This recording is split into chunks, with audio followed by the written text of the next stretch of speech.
Hey, this is Perry with Fellowship Church and Touch Twice United, and I just wanted to share with you this amazing Christmas miracle story that's happening right here in the Chippewa Valley.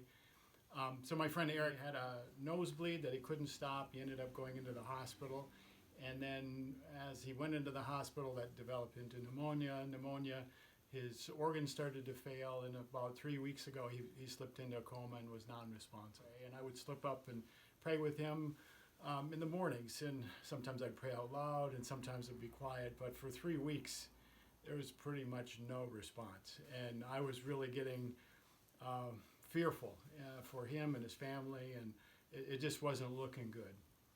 Tuesday of last week, I went in, and his mom was there, and Amanda, the mom of his children, and I was able to pray with them together, and I asked if they would just join me. And so I just said a simple prayer, started praying, and Arik became agitated. He started to just kind of move, and it was startling to me enough that I went over to grab his hand, and I just said, "Arik, it's Perry." And in that moment, he opened up his eyes, and he looked at me, and he was there, and he was present, and it literally took my breath away. But just as quickly, he seemed to slip back into a coma. And anyway, it was remarkable to me, and the day went continued. I believe later on that day they were supposed to have their family meeting. It might have been Wednesday, again, it's kind of blurry, but the hospital and the doctor was thinking it's time to do something different, either to put him on a vent and continue his life in that way, or possibly to pull the plug and see what would happen. And I can't imagine how that would feel, but it just didn't seem right. Both Amanda and Arik's mom, Sarah, were united, and that was kind of another indication to me that God was at work, because they were committed to see, what God had in store, and that they wanted to make the best decisions they could for Arik and for themselves and for their family. So the story progresses, and each day his vital signs started to rise, and there was getting to be, in my heart, a little bit more hope, and I think for Sarah and Amanda, there seemed to be a lot more hope in the room, so much so that on Thursday, Arik asked for a piece of paper from me, and he wanted to communicate to me, and although he was too weak to actually write the words, from Tuesday to Friday of last week, it was tremendous. There was this thrill. I felt it. I still feel it in me. This hope that was happening for Arik. I'm a husband who loves his wife, and his wife loves Amy Grant.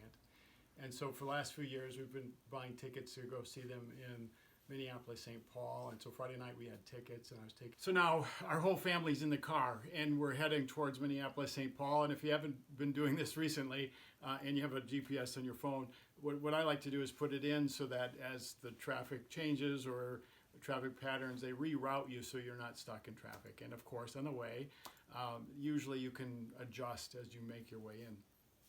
Well, as we're going, I think we're just past Menominee, we look up and the sun is setting in a way that is just remarkable. And it actually reminds me of a book I had read about the Great Christ Comet, where the Star of Bethlehem is supposedly, or quite possibly scientifically provable, that it was actually a comet pointing to this place that Jesus was going to be born. And in this picture, I think I've got it in the video, it looks like a beacon of light, and it is so remarkable. I asked Andrea to take the pictures as we were going to the cities. Just after that, I looked down and the GPS reroutes and says, you want to change or take this change. And it switches to the 11th Street exit in Minneapolis, St. Paul. And again, that's important to me. It's not important to anybody else.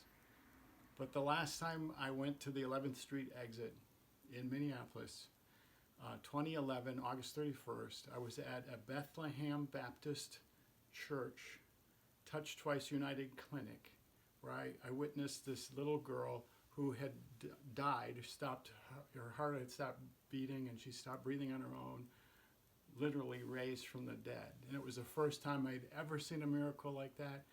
And it was so stunning that I shaved my head so that I would tell everybody about God's greatness. It was amazing and impacting story.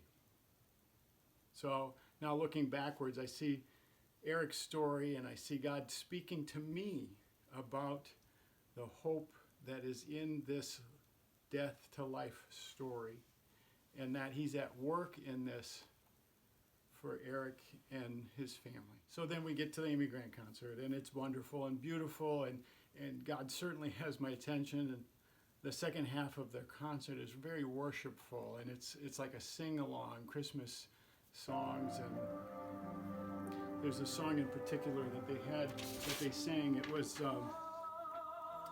All Is Well. And they had this spectacular singer, and they had people kind of in this prayerful place where we were thinking of Christmas miracles. I got a picture that I felt moved to take where everybody had their cell phone lights out. It was just a lit up room, and everyone was singing together, and Andrew and I were both weeping. And just at that very moment, I got this message from Sarah, and she's wanting to let me know that Arik is a miracle. So God is at work in this story, and what I'd like you to do is join me in doing whatever you can do to help Arik's family. So there's this website called Meal Train where you can get regular updates on the family and on Arik and to see what's going. And this is what I'm asking for. If you can pray, just take a minute out.